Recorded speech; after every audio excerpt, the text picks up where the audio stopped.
Good morning friends, स्वागत है आपका अपनी प्यारे favourite YouTube channel RBSC online classes में। स्टूडेंट्स, 12th में हम बात कर रहे थे चैप्टर नंबर 2 और वो हमारा टॉपिक चल रहा था पुंकेसर।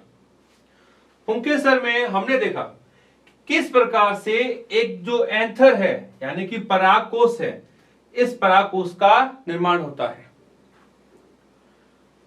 हमने पूरा कंप्लीटली देखा था कि भी जो थैलेमस है, ये थैलेमस की जो अविभेदित कोशिकाएं होती है, अविभेदित जो कोशिकाएं होती है, इन कोशिकाओं से आगे चल करके परागकोश यानी कि एंथर का निर्माण होता है। फिर हमने देखा कि जो एंथर है, एंथर के अंदर कई प्रकार की लेयर होती है ना, जिसमें सबसे बाहर की तरफ है आपकी एपिडर्मिस, सेकंड नंबर होती है endothecium, third number middle lamella, fourth होती है हमारी टैपेटम। क्लियर? तो आज इस वीडियो में हम बात करेंगे इन लेयर्स का क्या क्या काम है। देखिए, सबसे पहले एपिडर्मिस पर बात करूं तो एक एपिडर्मिस जो है देखिए, ये इससे क्या कंप्लीट हो गया, इससे आपके कंप्लीट ये एंथर का विकास हो जाता है इस तरीके से, है ना। तो इसमें ये 1, 2, 3 और ये 4 परागकोश बन जाते हैं। तो सबसे बाहर की जो लेयर है यानी कि 1 नंबर सबसे बाहर की जो लेयर है एपिडर्मिस, तो एपिडर्मिस पर बात कर रहे हैं कि एपिडर्मिस एक परतीय आवरण है। ये क्या है? एक परत का एक लेयर है जो आप यहां से देख सकते हो। देखिए, ये जिसको ये जो लेयर है कंप्लीट यहां से लगा करके ये एक कोशिकाओं की एक सिंगल परत है और सिंगल परत को बोलते हैं एपिडर्मिस। सामान्य प्रकार की कोशिका है जिसमें मुख्य कार्य है कि परागकोश जो है उसका आकार बनाए रखना है, यानी कि एंथर की शेप एंड साइज को मेंटेन रखता है। क्लियर? तो एक कोशिकीय है ना, एक परतीय आवरण, और वो भी कौन सा है? एक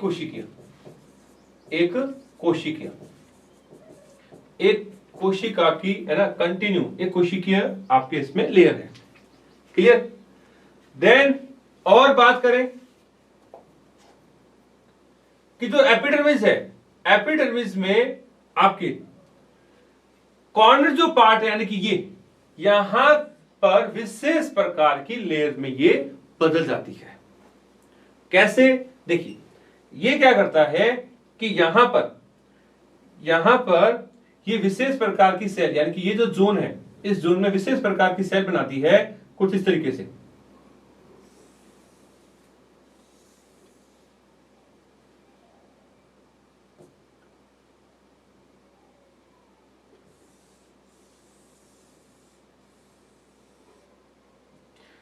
देखिए, यहां पर विशेष प्रकार की ये कुछ आकार में मोटी हो जाती है एपिडर्मल सेल, है ना, और इस पार्ट को कहते हैं अपने स्टोमियम। क्या कहते हैं? स्टोमियम। अब स्टोमियम कोई अलग चीज नहीं है, ये सामान्य छिद्र है। क्या है? ये आपके एक सामान्य छिद्र ही है। ये वो छिद्र है, इधर गौर कीजिए, देखिए ये जो सेल है ना, ये इसी सेल को अपन स्टोमियम कहते हैं, इसी छिद्र को अपन स्टोमियम कहते हैं। ये वो भाग है यानी कि जहां से ये फट जाता है, परागकोश जो है यहां से फट जाता है और ये यहां से फट जाता है। तो इनके फटने का यानी कि डाइसेंस ऑफ एंथर जो है वो अलग अलग प्रकार से होता है ना। तो जब ये फट जाता है तो फटने का जो काम है वो यहाँ ये विशेष जो सेल्स होती है, इनको स्टोमियम कहते हैं, उनके द्वारा किया जाता है। क्लियर? ये जो स्टोमियम की जो कोशिका है, एक तो ये पतली झिल्ली की होती है। क्या होता है? पतली झिल्ली की होती है। ठीक है? और इसका मुख्य क्या काम है? आपके एंथर के फटने में ये हेल्प करता है। देन अब बात करें अपन सेकंड एपिडर्मिस के बाद में सेकंड जो लेयर है वो कौन सी है? वो है अपनी एंडोथीशियम। कौन सी है? एंडोथीशियम। तो एंडोथीशियम यानी कि इसको कहते हैं अंतस्त्वचा, है ना। तो ये जो सेकंड लेयर है एंडोथीशियम, ये देखिए इंपॉर्टेंट है। ये इसकी जो नीचे वाली जो परत है, यहां ये जो परत है, इस परत को कहते हैं अपने एंडोथीशियम। क्या कहते हैं? इसको कहते हैं एंडोथीशियम। तो ये एंडोथीशियम की है ना, एक एक कोशिकाओं से बनी ये एक परत होती है और इस परत को कहते हैं आपके एंडोथीशियम। एंडोथीशियम की विशेषता देखिए। अब एंडोथीशियम की कोशिकाओं को थोड़ा इलाज करके दिखा रहा हूं। एंडोथीशियम की कोशिका कुछ इस प्रकार की होती है, ऐसे,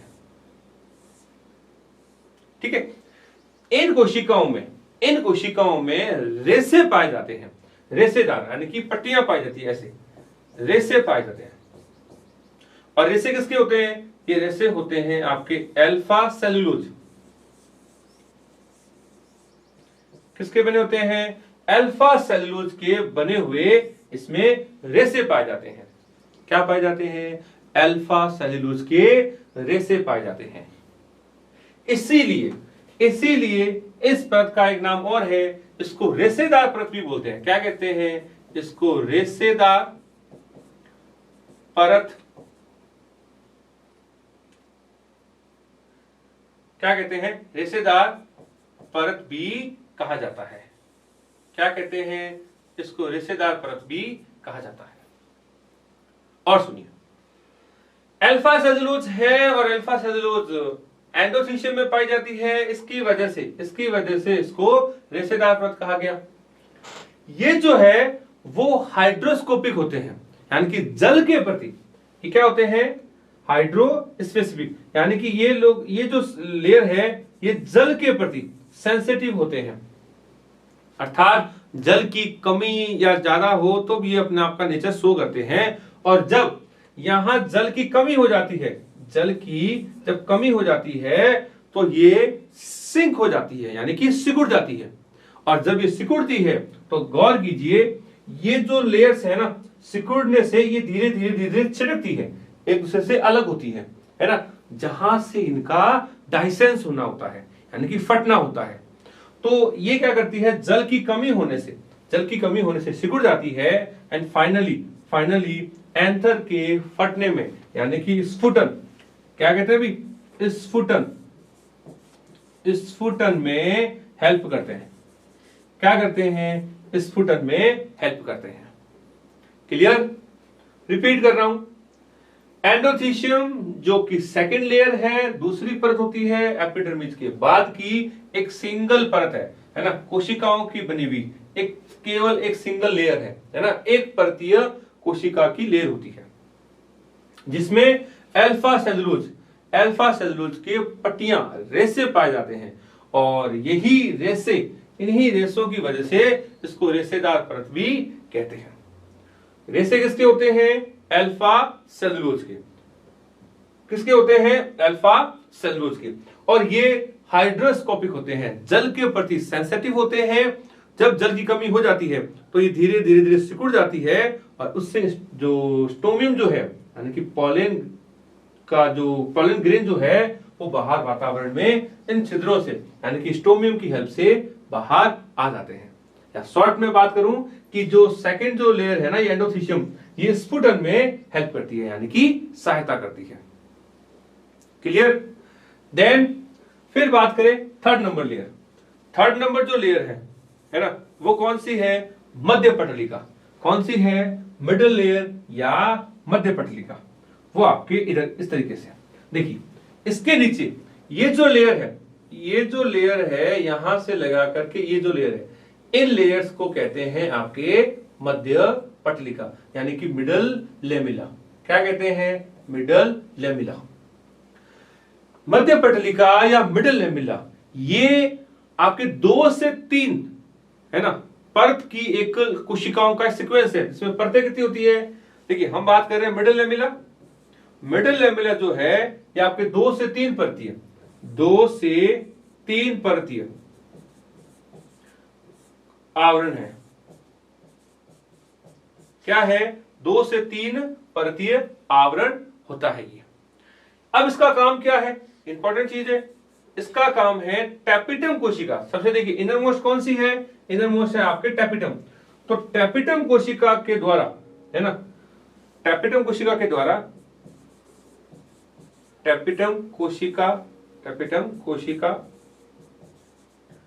के माध्यम से विकसित हो रहे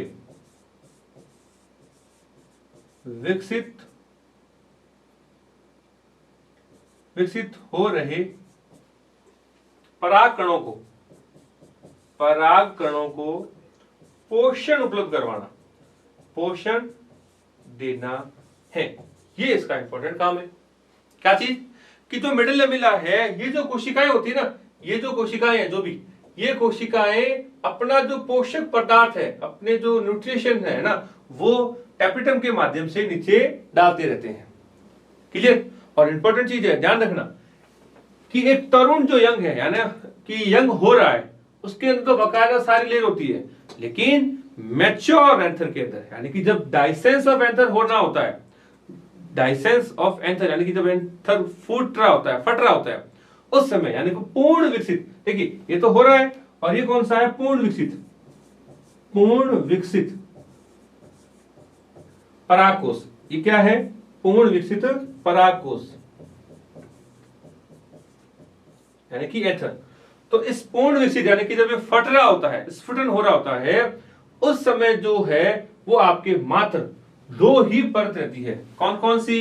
ये देखिए पिंक कलर में आप जो देख रहे हो वो है आपकी एपिडर्मिस, और इसके बाद की जो लेयर है वो होती है आपके एंडोथीशियम।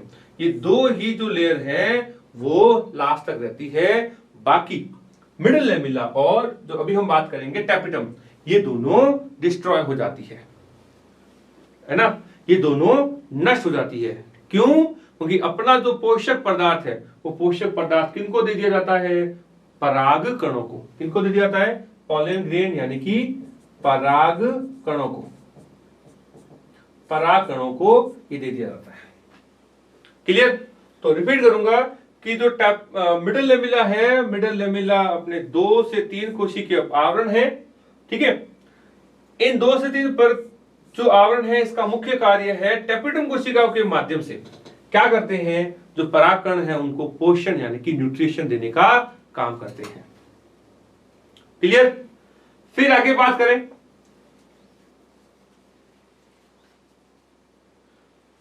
करें, चौथी जो है वो आपके इंपॉर्टेंट भी है, वो है आपके टैपिटम।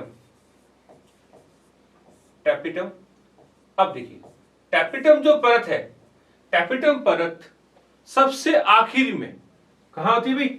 सबसे आखिर में। जैसे ये आपके एंथर है, और ये जो घेरा अपन बना रहे हैं, ये जो घेरा है ये आपके टैपिटम कोशिकाओं से बना हुआ घेरा है। देखिए इसमें क्या होता है कि ये कोशिकाएं कुछ इस तरीके से अरेंज होती है ना, कि इसके नीचे का जो पार्ट है, जो कक्ष है, उन कक्ष को अपन कहते हैं पराग कक्ष। ऐसे तो ये जो कोशिका थी, ये कोशिका तो कौन सी होती है? ये होते हैं आपके टैपिटम कोशिका, है ना। और इसमें जो कक्ष में जाता है, इस कक्ष को कहते हैं आपके पराग कक्ष। क्या कहते हैं? पराग कक्ष। और इसी को कहते हैं पॉलन चेंबर। क्या कहते हैं? Pollen chamber. और इसी को कहते हैं परागधानी या माइक्रोस्पोरेंजियम या माइक्रोस्पोरेंजिया। तो ये जो टैपिटम है, अब इनको हम जूम करके ऐसे से देख रहे हैं। तो देखिए टैपिटम जो कोशिकाएं हैं वो कुछ इस तरीके से पाई जाती है। ये आपकी टैपिटम कोशिकाएं हैं इस तरीके से।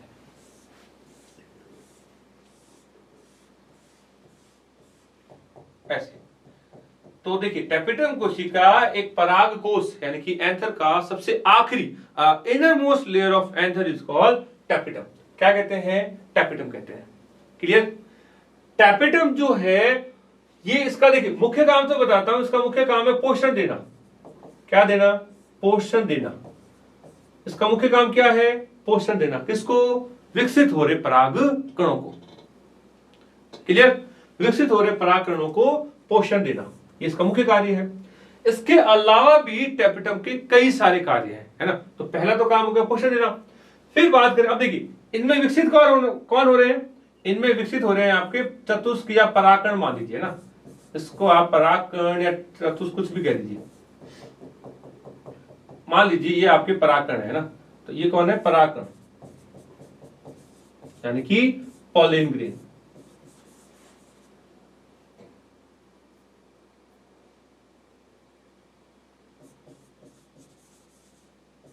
ऑलिन ग्रीन। ध्यान रखना, इसी को और क्या कहते हैं, इसी को कहते हैं लघु बीजाणु, लघु बीजाणु, और अंग्रेजी में कहते हैं माइक्रोस्पोर, माइक्रोस्पोर। क्लियर। तो परागकण को पोषण देने का काम किसका है, टेपिटम कोशिकाओं का। अब देखिए, टेपिटम जो कोशिकाएं हैं ये दो प्रकार से होती है। कितने प्रकार की होती है, ये आपके दो प्रकार की होती है। एक होता है अमीबिया टेपिटम कोशिका, एक होती है आपके ग्रंथिल यानी कि ग्रैंडुलर टेपिटम कोशिका। कितने प्रकार की होती है, दो प्रकार की। एक अमीबॉइड यानी कि अमीबिया, दूसरा ग्रैंडुलर यानी कि ग्रंथिल। क्लियर। दोनों का ही काम क्या है, न्यूट्रिशन प्रोवाइड कराना यानी कि पोषण उपलब्ध करवाना। क्लियर।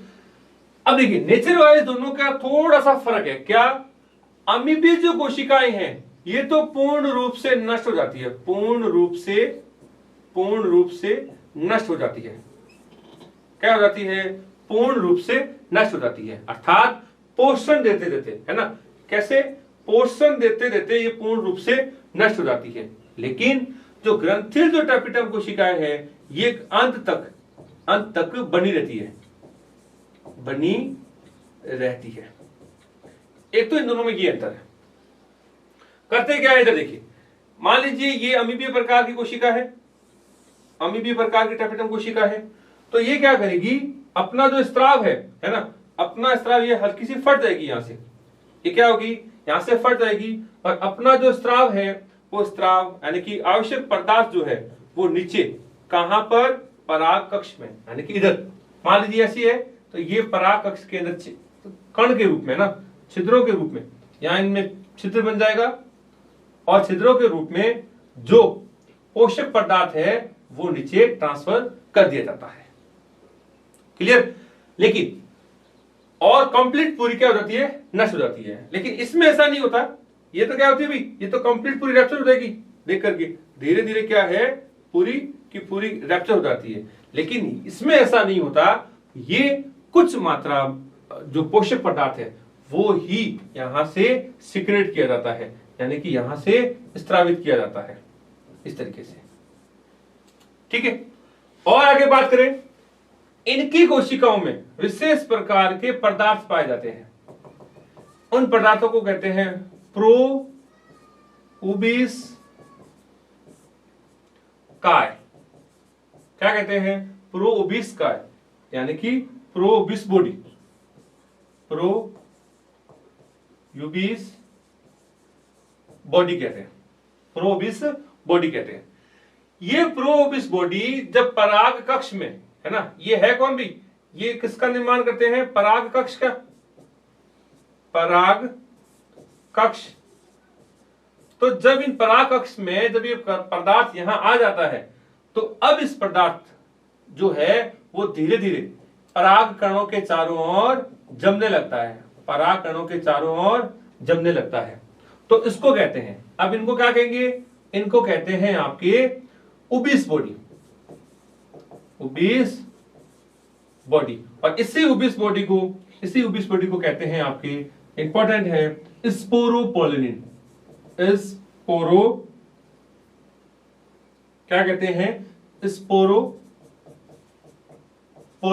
पोलेनिन। और ये बेहद इंपॉर्टेंट है, क्या कहते हैं, स्पोरोपोलिन। और स्पोरोपोलिन जो है बहुत इंपॉर्टेंट है, कारण कि ये वो पदार्थ है, देखिए इनकी हम यहां चर्चा कर रहे हैं, ये तो कौन है, स्पोरोपोलिन है ना।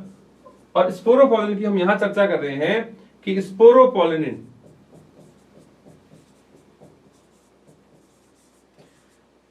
किसी भी सजीव या जीवित कोशिका द्वारा, है ना, किसी जीवित कोशिका के द्वारा, जीवित कोशिका के द्वारा, जीवित कोशिका के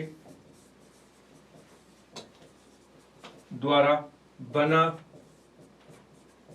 सबसे कठोर या मजबूत, है ना, सबसे मजबूत जैव बहुलक है। कौन है, जैव बहुलक।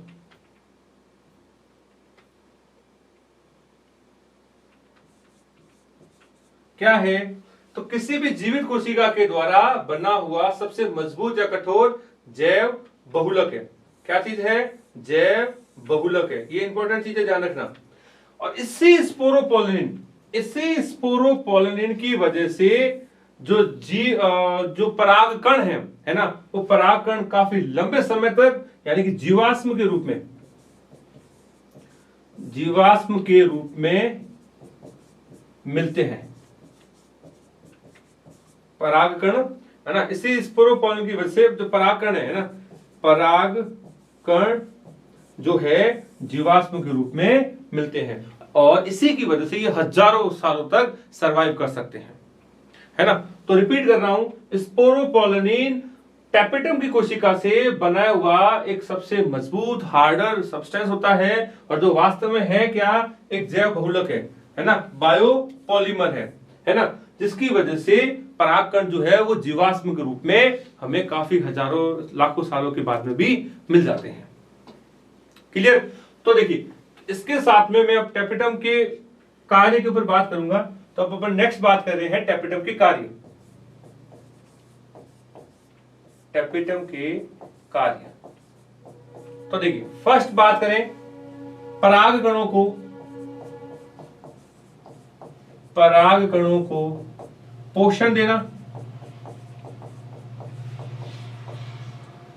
दूसरा अगर अपन बात करें, दूसरा क्या है भाई?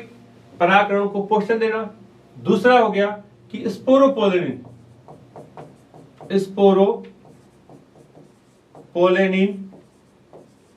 का निर्माण करना।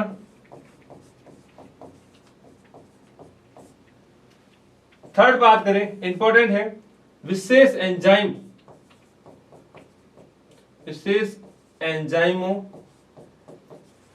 का स्त्रावण करना। ठीक है, तो ये मुख्य रूप से इसके टैपेटम के कार्य होते हैं। रिपीट कर रहा हूं, परागकणों को पोषण देना यानी कि nutrition provide from tapetum cell, then formation of sporopollenin and secretion of specific enzyme. यहां और बताना चाहूंगा कि यहां जो विशेष जो एंजाइम है उस एंजाइम को कहते हैं आपके कैलेज। कौन सा एंजाइम होता है? एंजाइम का नाम होता है कैलेज। तो विशेष जो एंजाइम है कैलेज, उसका स्त्रावण किया जाता है।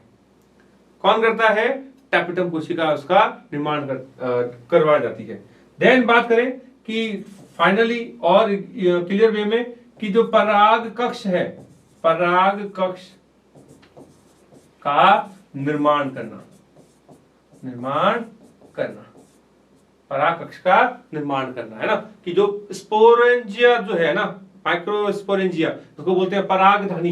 इसका एक नाम और क्या है? इसको कहते हैं परागधानी। तो इस परागधानी या माइक्रोस्पोरेंजिया का निर्माण करने में भी इसका रोल रहता है। क्लियर? तो देखिए,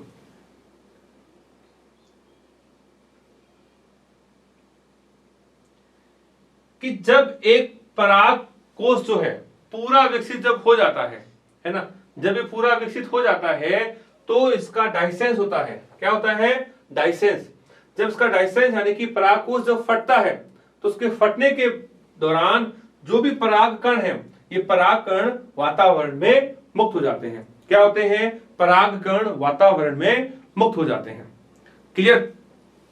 तो और जब विकसित जो परागकोष है ना, विकसित परागकोष में केवल और केवल आपके दो ही लेयर, एपिडर्मिस और एंडोथीशियम, ये रहती है। लेकिन कुछ केस जैसे ग्रंथि जो टैपेटम है उनके अंदर वो सरवाइव करती है, अदरवाइज सारी की सारी मिडिल लेमिला और टैपेटम को यूज कर लिया जाता है।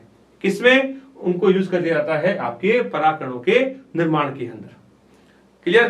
तो देखिए, अब हम नेक्स्ट बात करेंगे कि किस प्रकार से पराग कणों का निर्माण होता है। तो देखिए, एक बार मैं फिर से रिपीट करना चाहूंगा कि जो थैलेमस है, थैलेमस की जो कोशिकाएं होती है, थैलेमस की जो कोशिकाएं हैं, उन कोशिकाओं के द्वारा क्या बन जाता है? एंथर का निर्माण हो जाता है। किसका निर्माण हो जाता है? एंथर का।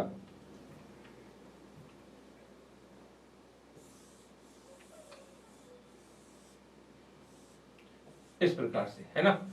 और इस एंथर के अंदर शुरुआत में क्या बनते हैं, टेट्राड्स बनते हैं। हमने अच्छे से बात की हुई है कि एसएमसी, स्पोर मदर सेल, और स्पोर मदर सेल्स में इसमें आगे क्या बन जाते हैं, टेट्राड। क्या बन जाते हैं, चतुष्क। क्या बन जाते हैं, अगुणित चतुष्क यानी कि टेट्राड।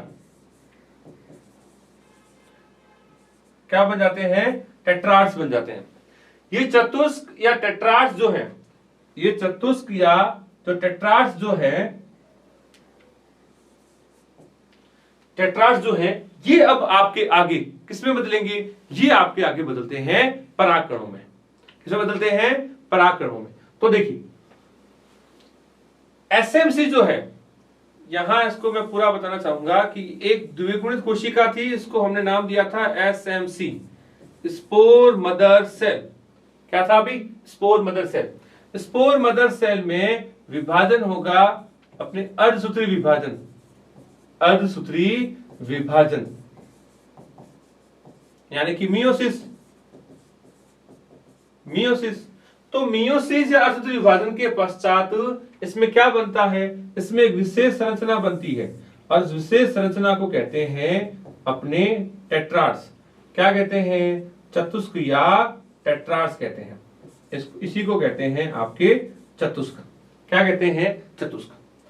अब देखिए, पहले मैं इस चतुष्क के बारे में बताना चाहूंगा और फिर हम आगे बढ़ेंगे। देखिए चतुष्क जो है ये एक अगुणित संरचना है। हमें पता है कि अर्धसूत्री विभाजन के पश्चात में 4 अगुणित कोशिकाएं बनती है। तो आप कहोगे सर आपने तो 3 ही बनाई है। तो देखिए 1 2 3 और चौथी उसके पीछे की तरफ होती है ना। तो 4 जुड़ी हुई कोशिकाएं होती है अगुणित, है ना। 4 हैप्लॉइड सेल, उसको कहते हैं चतुष्क यानी कि टेट्राड। क्या कहते हैं, टेट्राड्स कहते हैं। क्लियर। ये जो टेट्राड्स है, जो अभी हमने चर्चा की थी, एक विशेष प्रकार की जो परत होती है ना, विशेष प्रकार की जो परत होती है, उस परत को कहते हैं आपके कैलूज। क्या कहते हैं, कैलूज। और इसी कैलूज को गलाने के लिए, डिस्ट्रॉय करने के लिए एक एंजाइम का सिक्रेशन किया जाता है।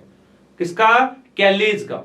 और वो सिक्रेशन कौन करता है, टैपिटम सेल, जो अभी हमने चर्चा की थी कि टैपिटम के द्वारा, है ना। तो टैपिटम के द्वारा जब कैलेज, जब एंजाइम है, कैलेज एंजाइम का सिक्रेशन किया जाता है। देखिए इंपॉर्टेंट चीजें ध्यान रखना। परत का नाम क्या है, कैलूज। क्या नाम है, कैलूज। कैलूज। एंजाइम का क्या नाम है, कैलेज। तो इस कैलेज एंजाइम का निर्माण कौन करता है, टैपिटम, टैपिटम की कोशिकाएं। तो जब कैलेज एंजाइम जब इसमें घुल जाता है ना, तब इनकी झिल्लियों को गला दिया जाता है, और कुल मिलाकर के इनसे 4 ये जो परागकण है ये आपके अलग अलग हो जाते हैं, 1 2 3 और 4। तो इन 4 कोशिकाओं को अब क्या कहेंगे, इन चारों को कहते हैं अब आपके परागकण, जिसको कहते हैं पॉलिन ग्रेन, या इसी का एक नाम और है, इसको कहते हैं लघु बीजाणु। लघु बीजाणु, इसको कहते हैं माइक्रोस्पोर। माइक्रोस्पोर क्या कहते हैं, माइक्रोस्पोर। और ये सारे के सारे क्या होते हैं, अगुणित। सारे के सारे क्या होते हैं, ये सारे के सारे आपके होते हैं अगुणित यानी कि हैप्लॉइड। क्लियर। तो अब इसको थोड़ा सा और डिफाइन करना चाहूंगा कि जो चतुष्क है, ये चतुष्क अलग अलग पादपों के समूह के हिसाब से ये अलग अलग प्रकार की संरचनाएं होती है ना। तो हम यहां बात कर रहे हैं चतुष्क के प्रकार के ऊपर बात कर रहे हैं ना, चतुष्क के प्रकार पर बात कर रहे हैं। तो सबसे पहले देखिए, सबसे पहले अगर मैं बात करूं तो जो चतुष्क है वो कुछ इस तरीके से जो अभी हमने बना रखा है, इसको बोलते हैं समचतुष्फलकीय, टेट्राहेड्रल कहते हैं ऐसे, जिसमें 1 2 3 तो सामने की तरफ और चौथा उसके पीछे की तरफ होता है ना। तो ऐसा जो चतुष्क है ये आपके मुख्य रूप से जो द्विबीजपत्री है, द्विबीजपत्री जो है,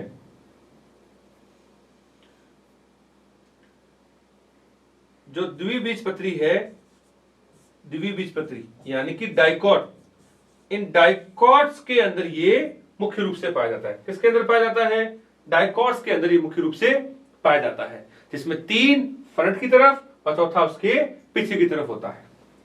इनकी एक और अरेंजमेंट मिलती है, एक और तरीका होता है क्या, जिसके अंदर चारों के चारों परागकण जो हैं उस तरीके से होते हैं, 1 2 3 और 4।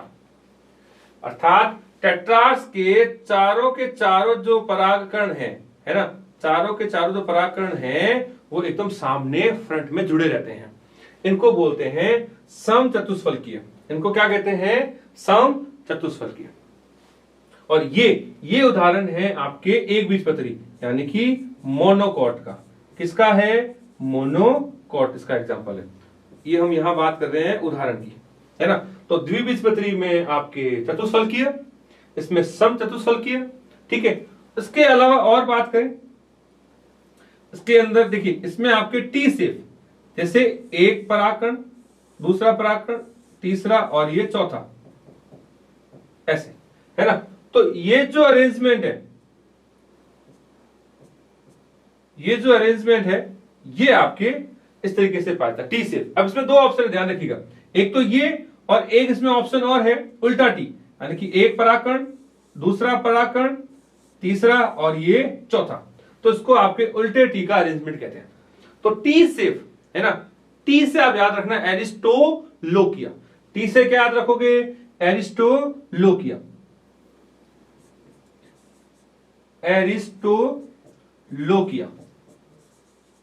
है ना। तो जो एरिस्टोलोकिया है उस पौधों में, उन पादपों में क्या पाया जाता है? उनके अंदर आपके पाया जाता है टी शेप का। क्लियर? उसके अलावा और बात करें, एक अरेंजमेंट और हो सकता है इसके अंदर, उसको कहते हैं आपके रेखीय, यानी कि चारों के चारों एक लाइन में, चारों के चारों परागकण जो है वो एक लाइन में, 1 2 3 और 4। इसको बोलते हैं रेखीय अरेंजमेंट, यानी कि लीनियर। और ये आपके पाया जाता है होलोफिला के अंदर। किसमें पाया जाता है? ये पाया जाता है आपके होलोफिला के अंदर। होलोफिला जो पौधों का ग्रुप है उसके अंदर ये पाया जाता है, ठीक है। उसके अलावा इसमें क्रॉसिट और होता है, एक और अरेंजमेंट होता है, इसको बोलते हैं आपकी क्रॉसिट। इसकी अरेंजमेंट ऑलमोस्ट ऐसी होती है, इस तरीके से, लेकिन थोड़ा बहुत इसमें चेंजिंग होती है, ऐसी इसके पीछे की तरफ। वो होता है आपके मैग्नोलिया में। इसमें होता है मैग्नोलिया में। इसमें पाया जाता है, ये होता है आपके मैग्नोलिया में, मैग्नोलिया में। क्लियर? तो स्टूडेंट्स देखिए, रिपीट कर रहा हूं कि जो एसएमसी है, स्पोर मदर सेल, यानी कि परागकण मात्र कोशिका, लघु बीजाणु मात्र कोशिका, जो असूत्री विभाजन के पश्चात क्या बनाती है? चतुष्क यानी कि टेट्रार्स का निर्माण करती है। क्लियर? और जो चतुष्क हैं उनमें सारे के सारे जो चारों जो कोशिकाएं हैं वो जुड़ी रहती हैं और विशेष परत से जुड़ी रहती है। उस विशेष परत को बोलते हैं आपके कैलोज। और इसी कैलोज को कैलेज एंजाइम के द्वारा गला दिया जाता है। किसके द्वारा गला दिया जाता है? कैलेज एंजाइम के द्वारा। और इसी कैलेज एंजाइम के आ जाने से ये सारे घुल जाते हैं और सारे के सारे जो चारों कोशिकाएं हैं वो अलग हो जाती है। अब इन चारों को क्या कहते हैं? परागकण यानी कि पॉलिन ग्रेन, लघु बीजाणु यानी कि माइक्रोस्पोर। ध्यान रखना, दोनों का मतलब एक ही है।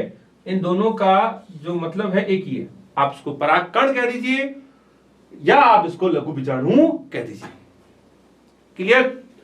तो इसी दौरान हमने बात की जो चतुष्क हैं, जो चतुष्क जो हैं ये किस किस प्रकार के और पाए जाते हैं। तो यहां हमने चतुष्क के प्रकार देखे, है ना। तो चतुष्क के जो है वो कई प्रकार होते हैं, ये डिपेंड करता है पौधों के समूह पर। मुख्य रूप से कई प्रकार के पौधे हैं। तो हम बात करें जैसे मुख्य रूप से मोनोकॉट और डाइकॉट। तो मोनोकॉट में चारों के चारों जो परागकण हैं वो सामने की तरफ जुड़े रहते हैं, इसको बोलते हैं समद्विपार्श्विक अरेंजमेंट। और एक होता है, इसको बोलते हैं समचतुष्फलकीय, जो आपके मुख्य रूप से डाइकॉट के अंदर पाया जाता है। इनके अलावा ये और अरेंजमेंट होता है टी से, यानी कि एरिस्टोलोकिया। तो टी से क्या याद रख लोगे? एरिस्टोलोकिया। लीनियर इसको बोलते हैं रेखीय क्रम, जिसमें आप कह सकते हो पौधे का ग्रुप है होलोफिला, और एक है आपके क्रॉसिक, जो आपके मैग्नोफिलिया के अंदर पाया जाता है। तो एसएमसी से ही चतुष्क बनते हैं, और चतुष्क जब अलग अलग हो जाते हैं उसको बोलते हैं परागकण। तो ध्यान रखना, जब यहां अगर इसके बाद की बात करूं तो यहां जब इसका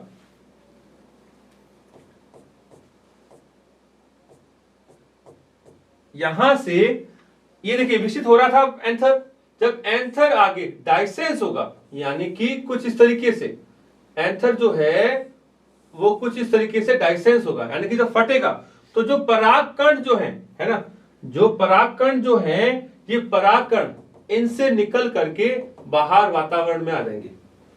तो परागकण वातावरण में जब आते हैं तो उसके बीच में भी काफी एक्टिविटी होती है, वो हम आगे बात करेंगे। फिलहाल इतना दिमाग में रखें कि यहां से जो परागकण है ना, परागकण, ये परागकण जो है ये एंथर से बाहर मुक्त हो जाते हैं। इसको डाइसेंस ऑफ एंथर, यानी कि पराग कोश का स्फुटन कहते हैं। तो उससे पहले की जो एक्टिविटी है वो हमने यहां एक समीकरण, यानी कि एक वे में हमने इसको देखा है, जिसमें अंदर एंथर के अंदर ही, यानी कि पराग कोश के अंदर ही जो एसएमसी है, ये एसएमसी यानी कि इसको क्या कहते हैं? इसको कहते हैं आपके पराग मात्र कोशिका। क्लियर? और इसी को आप कह सकते हो लघु बीजाणु, लघु बीजाणु मात्र कोशिका। क्लियर? और इंग्लिश में अपन अगर याद करना चाहें तो spore mother cell, spore mother cells कहते हैं इसको। और कंप्लीटली याद रखना चाहें इसको बोलते हैं microspore mother cell, microspore mother cell. तो अपन शॉर्ट में इसको ऐसे याद रख सकते हैं, एसएमसी, स्पोर मदर सेल, जो क्या होती है? डिप्लॉइड। वो टेट्राड्स बनाती है, और टेट्राड्स आगे जाकर के आपके परागकणों में बदल जाती है। क्लियर? तो उम्मीद करता हूं कि ये आपको टॉपिक अच्छे से समझ में आया होगा। वीडियो अगर समझ में आए, टॉपिक पसंद आए, तो आप इसको ज्यादा से ज्यादा इसको शेयर कीजिएगा। Thank you so much.